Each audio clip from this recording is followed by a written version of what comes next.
Salut, bienvenue dans cette nouvelle vidéo. Aujourd'hui, je vais vous expliquer les pronoms personnels. Reste bien jusqu'au bout. On y va.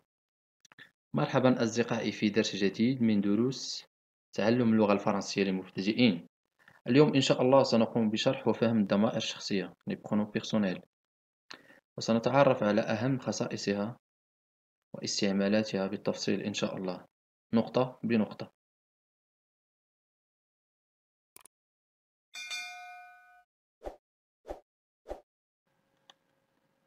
إذن ما هي الضمائر الشخصية؟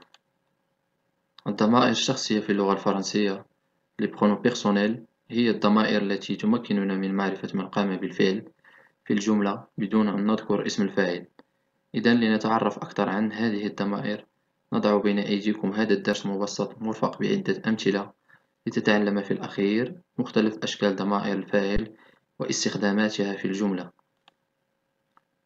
نقترح عليك عزيزي المشاهد تقسيم الضمائر الشخصية في اللغة الفرنسية إلى 3 مجموعات حتى يسهل عليك تذكرها. الضمائر الشخصية المفردة في اللغة الفرنسية. أول ضمير وهو je. ضمير الفاعل الذي يتكلم في الجملة وهو بكل بساطة أنا. مثال example je vais bien أنا بخير. ملاحظة في بعض الأحيان نحذف الحرف E لهذا الضمير ونعوضه ب apostrophe عندما يليه فعل يبدأ بإحدى الحروف التالية A E accent I O H. مثال j'ai pas compris لم أفهم. Tu, la deuxième personne du singulier. ضمير المخاطب المفرد سواء كان ذكرا أو أنثى. مثال tu joues au piano. Tu joues au piano. أنت تعزف على البيانو. Il, troisième personne du singulier. ضمير المذكر الغائب سواء كان شخصا حيوانا أو جمادا. مثال il fait du sport. Il fait du sport. هو يمارس الرياضة. Elle, ضمير الفاعل المؤنث الغائب سواء كان شخصا حيوانا أو جمادا. مثال elle fait du sport. Elle fait du sport. هي تمارس الرياضة.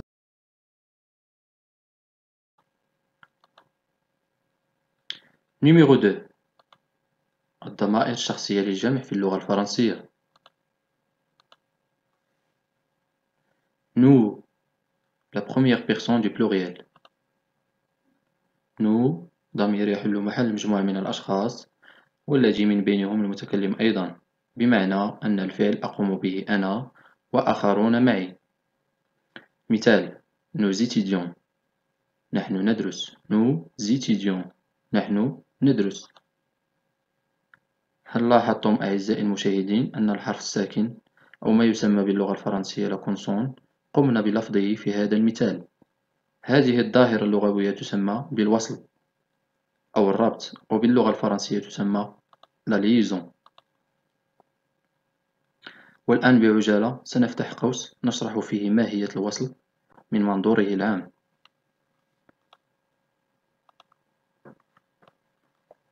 La liaison. La liaison est un processus linguistique et phonétique qui permet de prononcer la consonne finale d'un mot quand le mot suivant commence par une voyelle.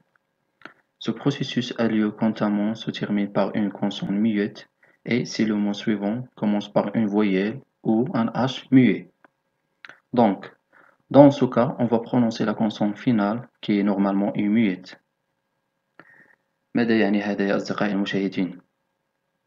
الربط أو الوصل في اللغة الفرنسية هي ظاهرة لغوية مهمة جدا من أجل نطق سليم وصحيح، وهي وصل كلمتين. الكلمة الأولى تنتهي بحرف ساكن كونسون، والكلمة الثانية تبتدئ بحرف علة فويل أو حرف أش صامت.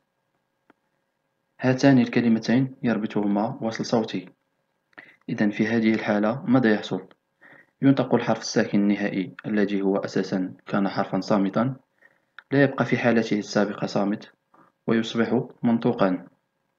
نعطي هذا المثال من أجل التوضيح. Nous attendons. Nous attendons. نحن ننتظر. وبهذا سنكون قد قمنا بشرح الربط من منظوره العام، وإن شاء الله سنقوم بتخصيص فيديو نشرح فيه الربط بشكل مفصل. والآن نعود لنكمل شرح الضمائر الشخصية. Vous, la deuxième personne du pluriel. Vous ضمير يحل محل مجموعة من الأشخاص المخاطبين الحاضرين سواء كانوا ذكورا أم إناثا. مثال: Vous mangez du pain. Vous mangez du pain. أنتم تأكلون الخبز. Il, la troisième personne du pluriel. ضمير الجمع للذكور الغائبين سواء كانوا أشخاص، حيوانات أو جماد. مثال: Il joue au football. Il joue au football. هم يلعبون كرة القدم. Elle, ضمير الجمع المؤنث الغائبين سواء كانوا أشخاص، حيوانات أو جماد. Exemple: Elle joue au football. Elle joue au football. هن يلعبن كرة القدم.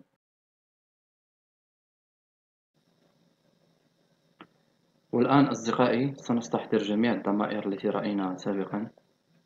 وعلى فكرة، وأنتم تتعلمون اللغة الفرنسية كبداية وجب عليكم حفظ هذه الضمائر عن ظهر قلب.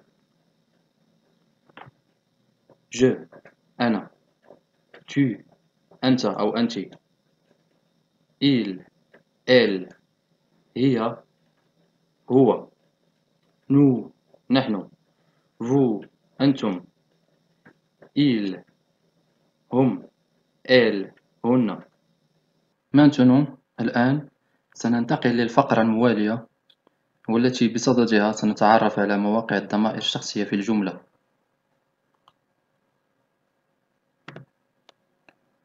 موقع الضمائر الشخصية في الجملة.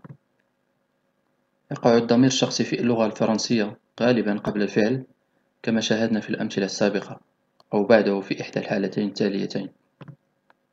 أولا، في حالة الجملة الاستفهامية. مثال: Avez-vous besoin d'un prêt? Avez-vous besoin d'un prêt؟ هل تحتاج إلى قرض؟ ثانيا، عندما تبتدئ الجملة بإحدى الظروف التالية: peut-être, encore, à peine, aussi, beaucoup, assez, toujours, puisque إلى آخره. مثال: Puisque tu l'aimes tant, tu n'as qu'à la rejoindre. Puisque tu l'aimes tant, tu n'as qu'à la rejoindre. بما أنك تحبها كثيرا، ما عليك سوى الانضمام إليها. Numéro 3. والآن سنرى في هذه الفقرة الأخيرة حالات خاصة للضمائر. On من الضمائر الشخصية في اللغة الفرنسية الغير المحددة الجنس وعدد الأشخاص الذين يقومون بالفعل في الجملة أو أثناء التحدث. مثال: On se voit demain. On se voit demain. نلتقي غدا. يعني مثلها مثل الضمير nous، ولكن تصرف مثلها مثل الضمير il و elle، يعني la troisième personne du singulier. حالة خاصة أخرى وهي le vouvoiement. Le vouvoiement est un adverbe indiquant le fait de vouvoyer quelqu'un, c'est-à-dire de lui parler à la deuxième personne du pluriel. Exemple: Dans mon entreprise, le vouvoiement du client est absolument obligatoire. يعني في شركتي مثلا أستخدم الضمير vous عوض tu احتراما للزبائن. تعريف آخر: Le vouvoiement, manière de s'adresser à quelqu'un en marquant du respect, en utilisant le pronom vous au lieu du tu, pour le tutoiement. ماذا نستخلص من هذين التعريفين؟ سيكون الضمير vous إذن موجها بالأحرى إلى الأشخاص الذين ندين لهم باحترام معين أو الذين نرغب في الحفاظ على مسافة اجتماعية معينة معهم، والتي يمكن أن تشمل الغرباء والرؤساء، معظمهم الزملاء من رتب مختلفة وكبار السن وفي السياقات التي تتطلب شكليات معينة. مثال: Vous allez bien? Vous allez bien? هل أنت بخير؟ Cette vidéo est terminée. Merci de votre attention. لا تنسوا أن تضغطوا على زر الاشتراك لكي تصلكم إشعارات على كل فيديو أنزله في القناة. Vous pouvez cliquer sur la cloche pour recevoir une notification à chaque nouvelle parution. À très bientôt. إلى اللقاء.